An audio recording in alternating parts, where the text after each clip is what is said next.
दिवसाढवळ्यात तुमच्यावरती हल्ला झालाय, नेमकं कारण काय होतं? कारण असं होतं की हा जो नवीन सिंग ठाकूर आहे, आधी भाजपमध्ये होता, आता शिंदे गटात आहे. ह्याची जी माणसं आहेत स्वतःला गुंड समजायला लागलेत आणि ते महिलांना बघून अश्लील चाळे. परत मला स्वतःला बोलला की माझा कच्चं मटण त्याला खायचंय. मॅडमचा व्हिडिओ सुरू असताना बॅकग्राऊंड मध्ये घाणेरडे इशारे असले चाळे त्यांनी केले. त्याला जाब विचारायला जाताना असताना त्याने दगड घेतला आणि मला इकडे मारलं. दुसरा त्याचा अटॅक काउंटर केला आम्ही आणि त्या माती असल्यामुळे मी पडलो. तितक्यात नवीन सिंग ठाकूर आणि काय कृष्ण सिंग आणि गुल्लू सिंग हे लोक आले, रॉड वगैरे घेऊन मारलं.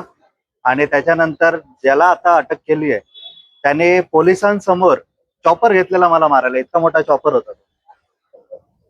हा सगळा विषय पूर्ण असा घडलेला. किती जण आलेली तुम्हाला मारण्यासाठी? 4 ते 5 लोक होते.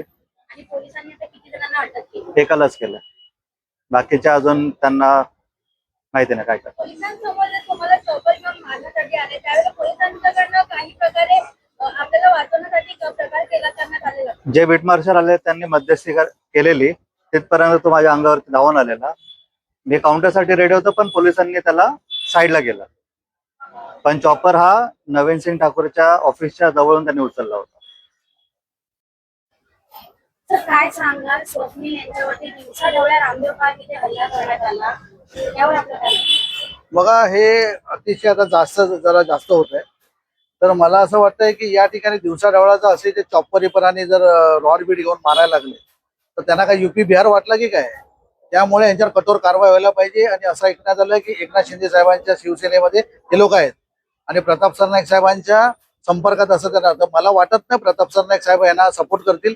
प्रताप सरनाईक साहेबांची ही संस्कृती नाही. एक आमदार असतो त्यांची एक संस्कृती वेगळी असते. पण हे काही समाजकंटक या पक्षामध्ये फक्त आपलं पाप लपवण्यासाठी घुसलेले आहेत, लक्षात घ्या. त्यामुळे प्रताप सरनाईक साहेबांनी याच्यावर कठोर कारवाई करायला पाहिजे. त्याचबरोबर आम्ही सिनियरना आणि एसीपी डीसीपी साहेबांना सांगितलंय की याच्यावर कठोर कारवाई व्हायला पाहिजे. आणि एक लक्षात घ्या, त्यांनी गाठ आमच्याशी लक्षात घ्या. त्यामुळे असे दिवसाढवळ्यात असे हल्ले होत असतील तर आम्ही पण काय बांगड्या भरलेल्या नाहीत, लक्षात घ्या. आज स्वप्नीलवर झाले, लक्षात घ्या. आम्ही कारवाई करायला सांगितले. जर याच्यावर कारवाई नाही झाली उद्या आमच्या पद्धतीने आम्ही त्यांना बरोबर धडा शिकू. आम्हाला पण येतं सगळ्या गोष्टी करायला. आणि मी पोलिसांना एवढं सांगतोय की यांना कुठेतरी आळा बसावा. आम्ही उद्या सीपी साहेबांना भेटतोय. तर तपासे मॅडमना आम्ही सांगितलं सीपी साहेबांना भेटून याच्यावर कठोर कारवाई व्हायला पाहिजे. आणि या ठिकाणी विभागामध्ये जे दादागिरी त्यांची चालली आहे, फार मोठ्या प्रमाणात हत्याखोरी पण चाललेली आहे, लक्षात घ्या. तर प्रताप सरनाईक साहेबांना एवढंच मला कळकळीची विनंती करतोय, याच्यावर कुठे आळा बसावा. आणि हप्त्याच्या माध्यमातून पक्षाचं नाव खराब होतं, लक्षात घ्या. कुठल्या पक्षाचा नेता किंवा कुठला पक्ष सांगत नाही किंवा तुम्ही हप्ते घ्या आणि हे सगळे हे करा. त्यामुळे ज्या ठिकाणी गंजेडी लोक आहेत, त्या ठिकाणी ड्रग्सवाले आहेत, यांना पण आळा बसायला पाहिजे. आणि आम्ही त्यांना शोधून पोलिसांना आम्ही सांगितलंय, त्यांना आम्ही शोधून देतो.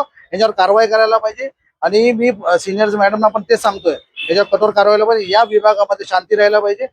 समाजकंटक लोकांना त्याच्या आळा बसायला पाहिजे, ही आमची प्रामाणिक इच्छा आहे. सत्तेचा माज, कारण ही माणसं आधी भाजपमध्ये होती आणि इलेक्शनच्या वेळेला हे शिंदे गटामध्ये शिवसेनेमध्ये आलेले. यांना एक सत्तेचा माज आलेला आहे. आणि इकडे त्यांना असं वाटतं की हा पण युपी बिहार बनवायचंय. जसं महिलांना बघून, म्हणजे मला बघून स्वतः त्याने इशारे विशारे केले. सिगरेटचा धूर असा सोडत होता तो अंगावरती. म्हणजे आम्ही मनसेमध्ये आहोत तरी सुद्धा यांची ताकद एवढी वाढलेली. ठीक आहे. आणि ह्या सगळ्या गोष्टी आपण सहन करू शकत नाही. आता हे पोलिसांना चॅलेंज आहे की ह्या मीरा भाईंदरचं, या महाराष्ट्राचं युपी बिहार होऊ द्यायचं आहे का? कारण विषय काय आहे, माझ्या मुलाला मारलंय. माझ्या मुलाच्या ठिकाणी दुसरा कोणी असं तरी आम्ही तेवढ्याच ताकदीने ते उभं राहिलो असतो. कारण आज एका माणसाला मारायला नवीन सिंग ठाकूर जर लोखंडी रॉड घेऊन तिथे येतो, चॉपर घेऊन येतो, तर याच्यावरती गुन्हा आता आम्ही नोंद केलेला आहे. जर त्याला ताब्यात नाही घेतलं तर इथे बसून राहणार मी. या पोलीस स्टेशन मध्ये मी बसणार जोपर्यंत त्या लोकांना उचलत नाही. कारण ही एकदा हिंमत केली अशी त्यांची पॉवर वाढत जाणार आहे.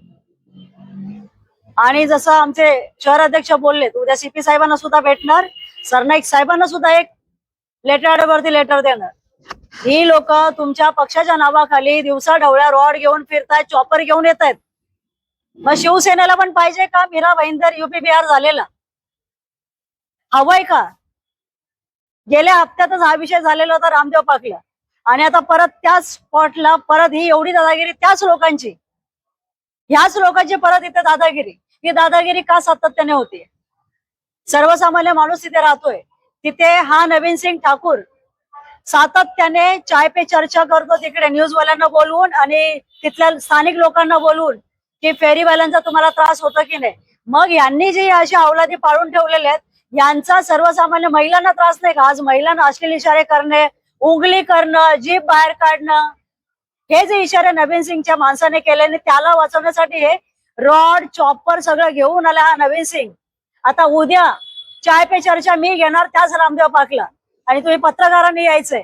या गोष्टीचा स्थानिक लोकांना त्रास होतो की नाही या विषयावरती चर्चा करायची. तेव्हा नवीन सिंग ठाकूर या भ्रमात जर असेल ना की भाजपमध्ये यांचा हात, शिंदे गटात यांचा हात आणि त्याच्या नावाखाली आम्ही चॉपर विपर हवेत घेऊन फिरू, तर ती तुझी दादागिरी आहे ना, इथे नाही तुझ्या गावात करायची, इथं नाही करायचं. छत्रपतींचा महाराष्ट्र आहे, कळलं ना.